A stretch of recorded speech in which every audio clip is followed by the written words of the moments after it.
Imaginez un monde dans lequel 70% des Français recevraient une allocation universelle pour ne pas travailler. Mais même si vous les mettez au SMIC, plus 10%, plus 20%, mais les gens vont devenir dingues, alcooliques. On aura dans les années qui viennent des licornes, donc des entreprises valorisées à plus d'1 milliard de dollars, sans un seul salarié. Donc très bonne nouvelle pour le chef d'entreprise, très mauvaise nouvelle pour les salariés. Qu'est-ce qu'on va en faire ? La solution des patrons de ces boîtes, de Sam Altman, Elon Musk et les autres, leur solution c'est le RUB. Le revenu universel de base. Quand la sidérurgie s'est effondrée dans le nord de la France, on a eu immédiatement 80% d'alcooliques qui sont morts de cancer lié à l'alcool, parce que c'est ce que dit... Je vous conseille un texte magnifique de Keynes en 1929, pendant la crise de 29. Ça s'appelle « Lettres à mes petits-enfants ». C'est tout petit, c'est publié très facilement chez LLM. C'est un très beau texte dans lequel Keynes explique qu'on aura besoin de travailler 3 heures par jour maximum grâce aux technologies modernes pour avoir de quoi bouffer et de quoi vivre. Et il explique que ce sera très très dur pour les gens qui n'ont pas une vie intérieure très riche. Parce qu'il donne l'exemple des dames patronesses aux États-Unis qui sont obligées de s'inventer du caritatif pour ne pas mourir d'ennui. Imaginez si vous n'avez pas une vie intérieure très riche, si vous n'avez pas une passion, quelle qu'elle soit, que ce soit la pêche à la ligne, que ce soit le ski, que ce soit la philo, que ce soit le dessin, peu importe. Mais si vous n'avez pas une passion et que vous vivez avec Bobonne ou avec Pépé, et vous emmerdez depuis 40 ans avec lui, mais vous allez vous flinguer. Le travail, c'est pas simplement un moyen de gagner de l'argent. Un homme qui ne travaille pas est pauvre, mais c'est aussi un pauvre homme. C'est pas la même chose. Parce que c'est les relations humaines, c'est une occupation.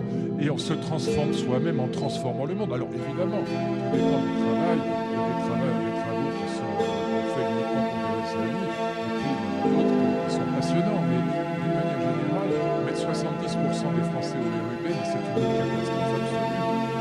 En plus, vous aurez 70% des gens qui sont à quoi, à 300 000, 500 000 par mois, et qui verront les autres aller en Ferrari, en restaurant. C'est un monde inviable. Donc moi je suis à fond contre le RUB. D'où la question fondamentale, comment organiser la complémentarité. Mais c'est très difficile. C'est plus facile pour les chefs d'entreprise que pour les salariés, la complémentarité. Et même pour les médecins, il y a un très beau livre d'un confrère de Laurent, mais qui dit la même chose que lui, le professeur Bigot, qui est cancérologue à Pompidou, et qui dit mais notre métier est mort, il faut inventer le médecin 3.0. Mais mon meilleur ami, un de mes meilleurs amis, je disais, est radiologue, et encore une fois, je lui ai expliqué les choses, il a fini par le reconnaître, mais son métier est pulvérisé. Ça veut dire qu'il faudra un humain, mais là où il y en a 10. Alors, question que posait tout à l'heure Laurent, est-ce qu'on est encore dans la logique de Schumpeter, c'est-à-dire la destruction créatrice? Schumpeter disait, oui, l'innovation détruit des métiers, mais elle les remplace par d'autres plus nombreux. Exemple des canuts lyonnais. Vous savez, les canuts, on les appelait canuts parce qu'ils tissaient avec des grosses aiguilles qu'on appelait des cannes, tout simplement. Ils sont remplacés par la machine jacquard. Oui, la machine jacquard a détruit le métier des canuts, mais elle a inventé beaucoup plus de métiers dans l'industrie textile qui s'est développée. Donc ça compensait. Mais là, est-ce que l'IA qui va détruire des métiers, par exemple de secrétaire, de caissière, est-ce que ça va être compensé par des métiers nouveaux? Non, évidemment pas. Parce qu'il faudra, d'accord, c'est clair, des data scientists, des spécialistes des cyberattaques, de cybercriminalité, etc. Mais pour 100 métiers supprimés, l'IA en créera 10.